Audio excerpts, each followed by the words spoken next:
Hello and welcome to Stage 3 of Club Day, where we are racing for the Apollo IE. This is kind of a fun car. It's got a few upgrades now because, well, you have to get them. So I was forced to do some upgrades, and you can see those in Stage 2. I'm not getting into the costs or anything until Stage 5. That's where I'm going to show you all of my costs, all of my earnings, including what I earned from every single race. I'm going to do a little spreadsheet and track that. I'm not going to take you through all the details of it all, but I'll give you the totals. And I'll make sure that you can see my earnings from every single race. Ooh, that doesn't necessarily work on this car. Like I was saying in other stages, I'm not doing tests. I'm basically just hopping in and driving. So that's why you're going to see me blowing some braking points, because I'm learning on the go. I race with no assists on at all. So steering assist is off, brake assist is off, traction control is off. I use tilt B controls, which you can see because I've got an accelerator on the right. There, the brake appeared on the left. And then my steering sensitivity is on 2, which is my standard setting I use for probably like 99.9% of the cars in this game. There are some tracks where I change it, like some of the Formula E tracks. Although these days I really only change it from Monaco as far as going up. I'll go up to 4. I used to go up for New York and Hong Kong, but I don't find I need to do that anymore. So you might have noticed on the last chicane there that I did go off track a little bit, and I'm not worrying about that too much. You'll notice one of these races I'm going to do some pretty blatant cheating, which you could do if you're having trouble. If it doesn't say don't go off track, you can go off track. There's no, I just don't worry about it. If you're trying to earn a car, just do what you need to do to get the car, to save yourself some currency. So you can take some pretty big cuts at this track if you want to.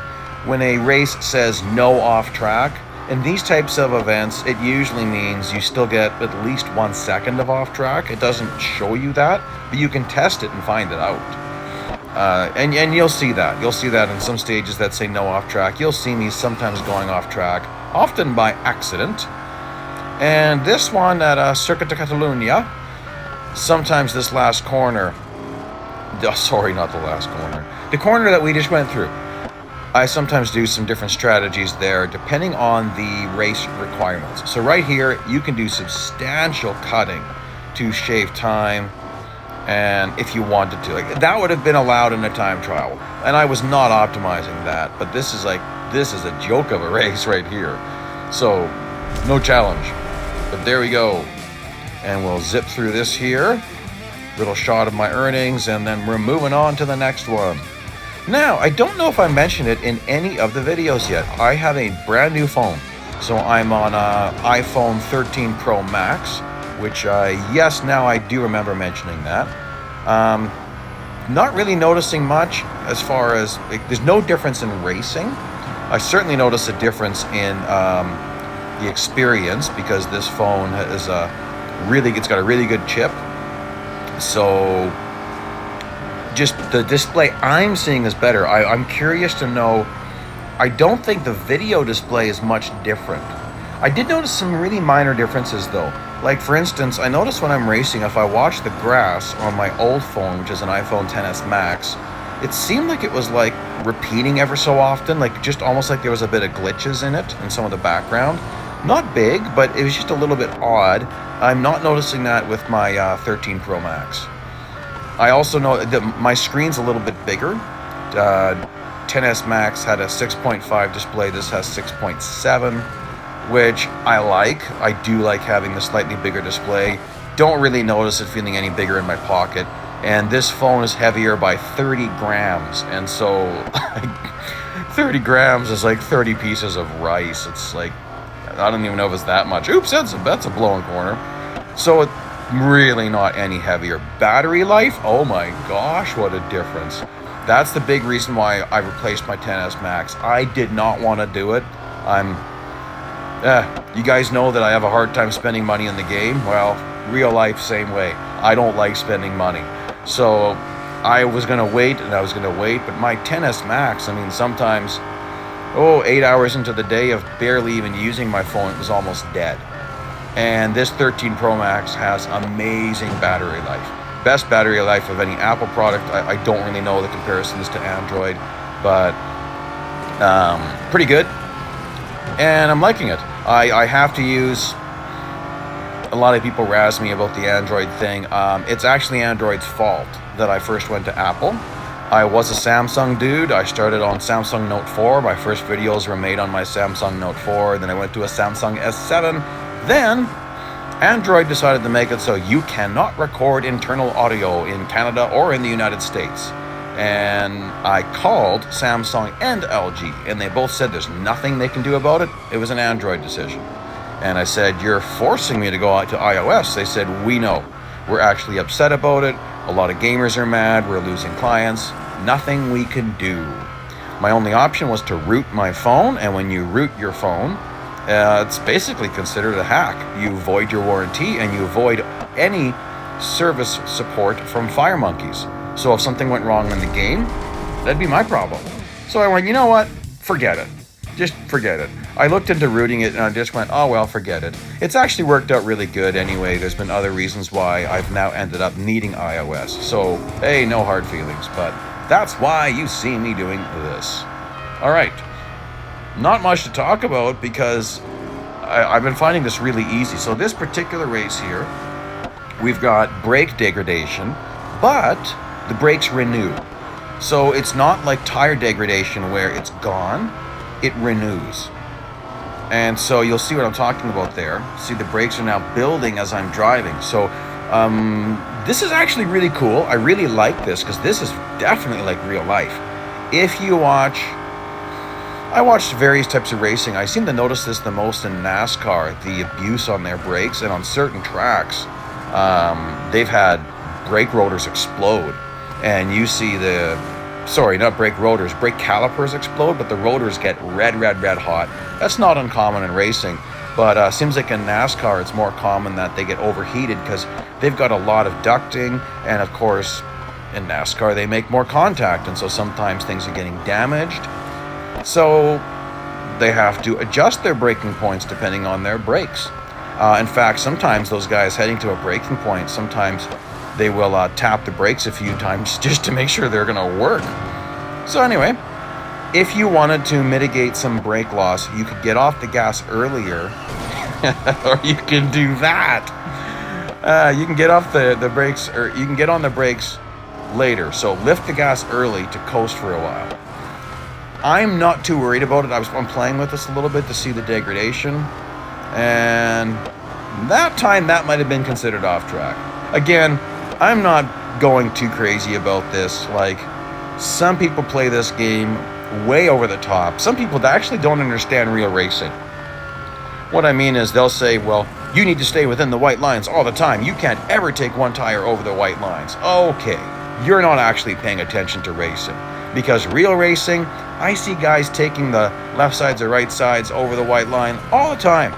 In fact, there's been some pretty impressive overtakes sometimes where guys actually were fully on the grass.